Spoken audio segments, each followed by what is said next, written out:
All right, now it's moving back the other way. So yeah, it's obviously doing some switching here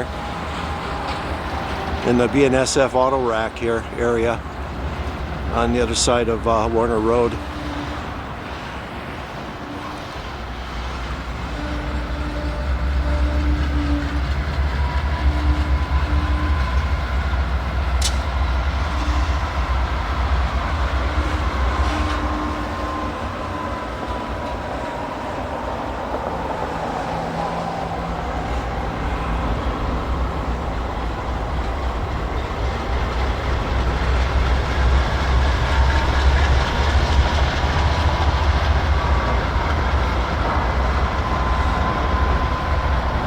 I can see them going into a different track there.